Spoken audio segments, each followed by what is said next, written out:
রোকেয়া ফাকিন আছেন, মানে তিসার ভাতার বলে বলি, এই যে আমাদের আন্ডার মেট্রিক বা ইন্টারমিডিয়েট পাস মন্ত্রী। তবে এটা খুব ভালো করেছে, মোটামুটি এখন মোটামুটি আমরা গ্রামের কৃষককে মন্ত্রী বানাইতে পারবো আগামীতে মুক্তিযুদ্ধের পক্ষ ক্ষমতায় আসলে। আমরা আন্ডার মেট্রিক, বহু আমাদের মেট্রিক পাস ইন্টারমিডিয়েট পাশে কৃষক আছে, আমরা তাদের মন্ত্রী বানাইলে তখন দৌড় দিতে পারবেন। এই সরোয়ার ফারুকী তা প্রমাণ করেছে। সরোয়ার ফারুক মাত্র কাকতালীয় ভাবে মিলে ফেলছেন। আপনি আইন উপদেষ্টার কথা বলছেন, আমি ওই যে আমাদের উনি কি উপদেষ্টা আমার মনে নাই, ওই যে সরোয়ার ফারুকী, আমার কি উপদেষ্টা মনে নাই। আর সংস্কৃতি মানে মানে সংস্কৃতি উপদেষ্টার একেবারে মানে আর বললাম না, মানে 14 গোষ্ঠী উদ্ধার করে দিচ্ছে আপনি নিয়ে শুনেন। উনি কি বলেছিল জানেন, আমি বলি কাকতালীয় ভাবে মিলে গেল। দৈনিক প্রথম আলো পত্রিকা ভার্সনে দেখা জানানো হয়, প্রিয় বই শিরোনামে সাক্ষাৎকারে ফারুকী সাহেব বলেছিলেন, আমি কে, তার উত্তর আছে সমাপ্ত আত্মজীবনীতে, এই বইটি আমার প্রিয় বই। তিনি আরো বলেন, বই আমার নিত্য সঙ্গী, তাই আমার প্রিয় বই অনেক, কিন্তু এখানে যেহেতু একটা বই বেছে নিতে হবে, সেহেতু বলবো বঙ্গবন্ধু শেখ মুজিবুর রহমানের অসমাপ্ত আত্মজীবনী বইটি প্রথম পড়েছিলাম বের হওয়ার পর পরই। কিছুদিন আগে একটি কাজে আবারও পড়তে হয়েছে।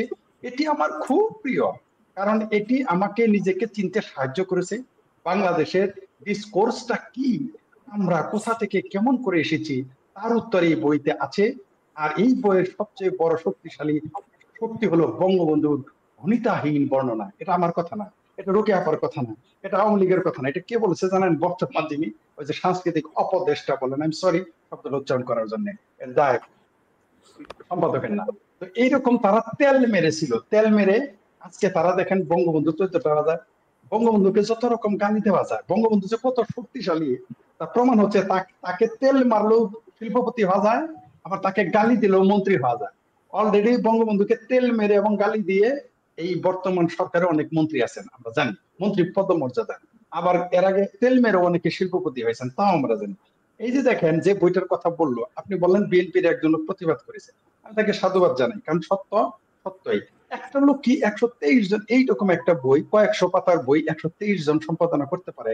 মানে একজন এইভাবে থাকবে, বইয়ের মিল থাকবে।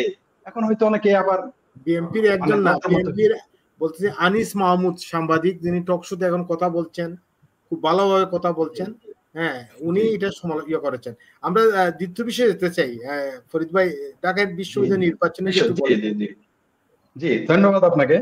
আমি মনে করি যদি এমনিতে বিশ্ববিদ্যালয় কলঙ্কিত হয়ে গেছে, এই যে নিয়াজি নামের শিবিরের কসাইকে, রক্কাটা পার্টির লোককে যখন ভিসি বানানো হয়েছে, অলরেডি ঢাকা বিশ্ববিদ্যালয়ের, আমি মনে করি এটা তাদের ইতিহাসের কলঙ্ক, যে ঢাকা বিশ্ববিদ্যালয়ের মতো একটি জায়গা যেখানে আমাদের 52 আন্দোলন, ভাষা আন্দোলন, যেখানে 62, 69, 70 সহ এমন কোন আন্দোলন নাই যেগুলো এখানে হয় নাই। এমনকি আমাদের মুক্তিযুদ্ধ শেষ মুহূর্তে 90-এর আন্দোলন, গণঅভ্যুত্থান, এগুলো আমরা দেখেছি, ছাত্র অভ্যুত্থান, এগুলো আমরা দেখেছি।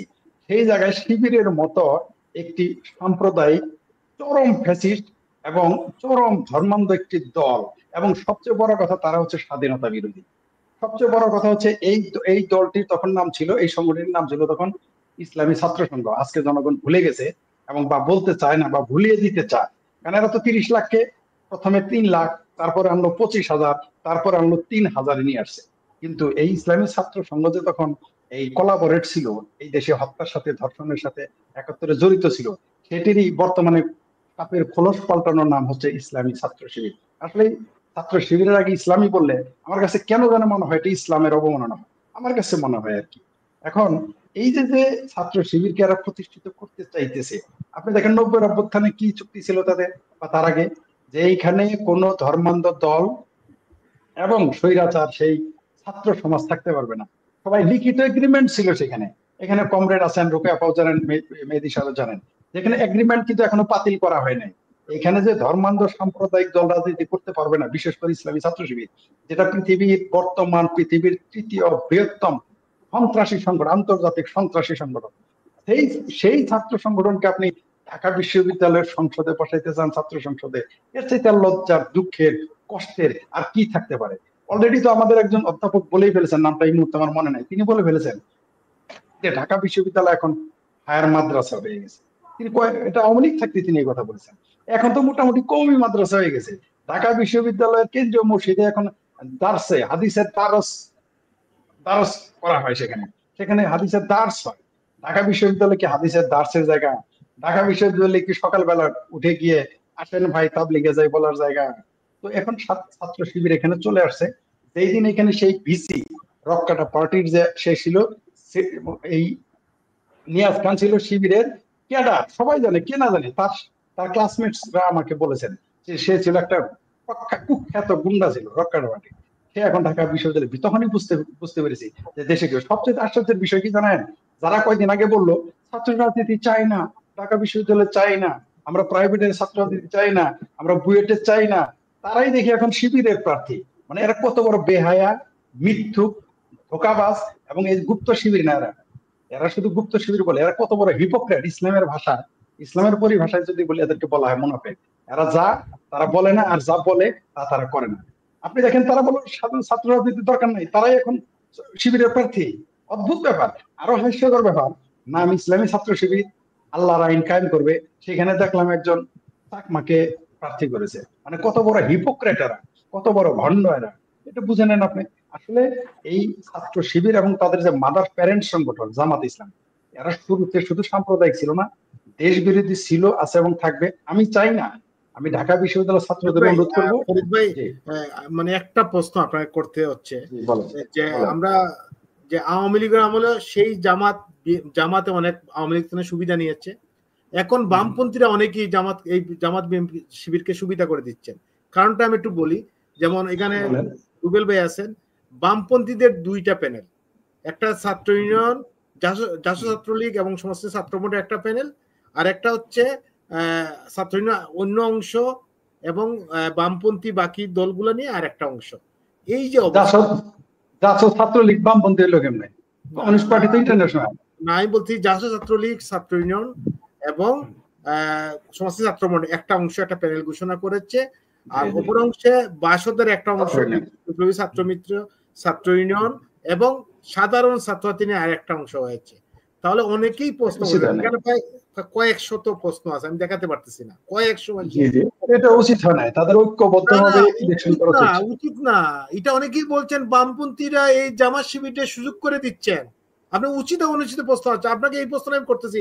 আগে ছিল আওয়ামী লীগ করেছে গত 15 বছর, এই জামাতকে সুবিধা করে দিয়েছে, শিবিরকে সুবিধা করে দিয়েছে, ঢাকা বিশ্ববিদ্যালয় মিনি মাদ্রাসা বানাইছে, এখন বামপন্থীরা করছে, দর্শকরা বলছেন। আপনি কি বলছেন?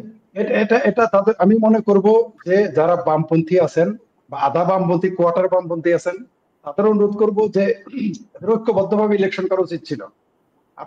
আপনারা এই জামাত শিবিরের 6টা ব্যাংকের সাথে, আন্তর্জাতিক শক্তির সাথে আপনারা এমনি পারবেন না।